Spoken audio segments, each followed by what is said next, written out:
Hello, ladies and gentlemen. Welcome back to another episode here on African Confessions. The following story that you're going to be listening to, it comes from a translation of a message that I received.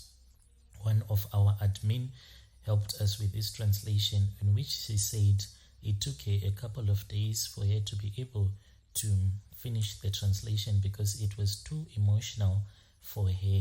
So let us thank her for the translation. The translation reads like this. Title: I sold my soul for money and I betrayed my country, South Africa. Please forgive me. Every time when I am scrolling either on Facebook or TikTok, when I see any post about this issue, I quickly run away and then search even for porn. It will be better than for me to keep on watching all of those videos of kids that have died, our kids. Every time that I close my eyes, it's like I see the faces of the kids that I don't even know, those faces of those children, innocent, trusting children who ate their snakes that were being produced in different factories. Like one I was working for, snacks that I knew were tainted, snacks that might have cost them their health or even their lives.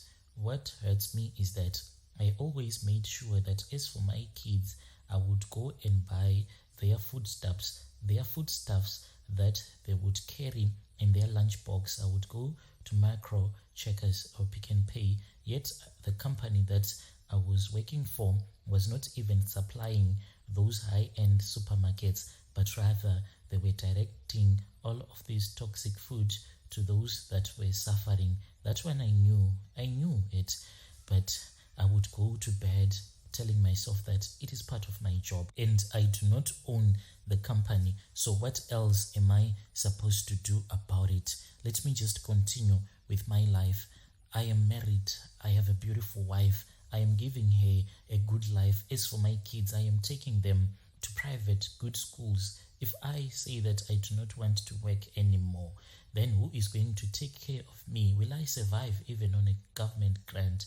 My wife will just divorce me because I also met her when I started staying in the suburbs as a young accountant, and her family just thought that I was way too smart, fresh out of university, already having a company vehicle and getting paid a lot of money. I am an accountant, and when I graduated from university, I thought that I was stepping into a bright future. I had big dreams of building a career, helping my family, making a difference in my country, but instead I became part of something that was dark. Anything that sounds too good to be true, usually it is not true. Something that betrayed everything that I believed in. I have kept this secret for years, ever since I found out about this, but it is very difficult for me to even go to bed without just avoiding it. Now I am leading myself into another addiction. Like I told you, on social media, it's like I am being bombarded by these videos of people raiding spaza shops of kids, being said that they have been poisoned after they would have consumed all of these toxic things. Then the only way that I can calm myself down, I then go into my office, lock myself up and watch a lot of porn and masturbate and return back to bed. My wife does not even know that this is what I am going through. At first, I was thrilled when I got this job offer. I had just finished my degree in accounting, and like many graduates, I was anxious about finding work. Most of my peers were struggling, sending out dozens of CVs with little success. But then out of nowhere, I got a call. A factory in location hidden was looking for an accountant, and they were offering me the position of a head accountant. No experience required. The pay more than I have ever thought I would make straight out of university. At first I was thrilled. I could not believe my luck. My parents were proud, my friends were jealous, and I felt like I had finally made it.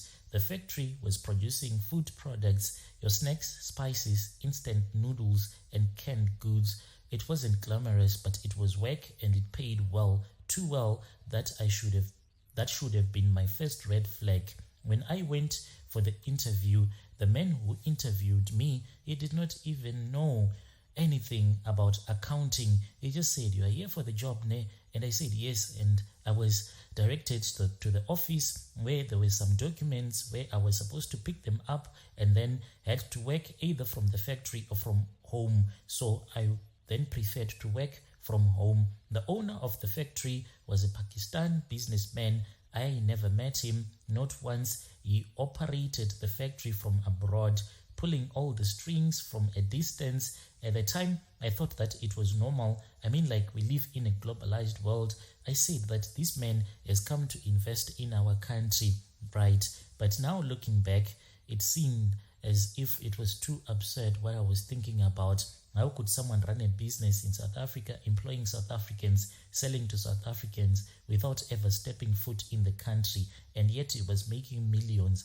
Blacks were flocking to different supermarkets where we were supplying them with all of this merchandise. And this made me to feel very proud, even when my mom would come to the place where I was staying, and when she would see me working throughout the night with heaps and heaps of stacks of papers that I had to make sure that they were properly managed. The first few months on the job, I was really excited. I felt like I was important, for I was handling large transactions and I was the one who was managing the payroll, overseeing the factory's finances. But as time went on, I started to notice things that did not sit right with me. For one, the workers were paid next to nothing, like literally next to nothing, such that for you to work there, it's either you would become too stupid or you did not have any other option.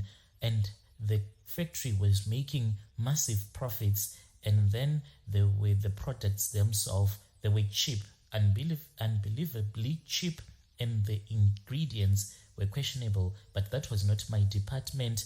One day, that was when I had a conversation. They were talking about special ingredients that went into the factory. At first, I thought that they were joking. And when I started to notice all of these things, I saw that the way that the factory was always dirty, there was no hygiene, nothing. Rats, you could see rats running up and down, no pest management, nothing. And they would even just put poison in the corners so that the rats can just consume everything. And some would even say that the powdered milk was not even powdered milk.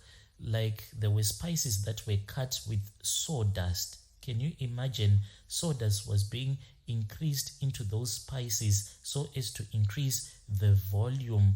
And when I started to notice all of these things, I tried to speak with the management, but I was quickly reminded that this was above my pay grade. And when you are working with a white man, we usually think that everything, it is just honest. So that is what they were doing. The white people were made to be in front, and then the Pakistans at the back, so as to make people trust in them.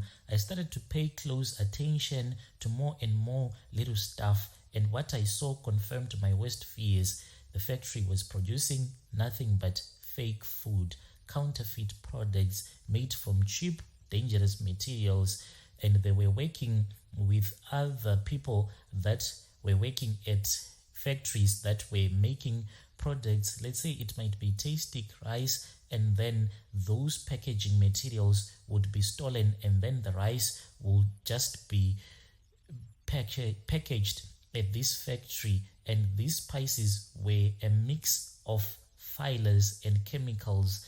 The packaging was designed to mimic popular brands, tricking people into thinking that they were buying the original stuff. And these were products that were being distributed to spaza shops, small supermarkets all over the country, unlike other big supermarkets that have quality control. I wanted to believe that I was innocent. I'm just an accountant doing my job, but it was just a lie. I was driving all these expensive cars, living in the most affluent suburbs, a gated community, and I benefited from everything, even though I told myself that I am just working. I even saw some invoice when I was digging deep, and I saw that even some of the stuff that was being imported into our country, it was way too cheap, but no one cared. South African or a foreigner who was working at that factory, we all told ourselves that we are just working until we had the news that we were going to be shut down, and then those Pakistans, they just vanished. But I still feel like I betrayed my country, I betrayed everyone, and I did it for money. So this is my own story. Please post for me. I am currently just running now my own small company, my accounting firm that I opened whilst I was working there. But still, the guilt that I have, it is just too much.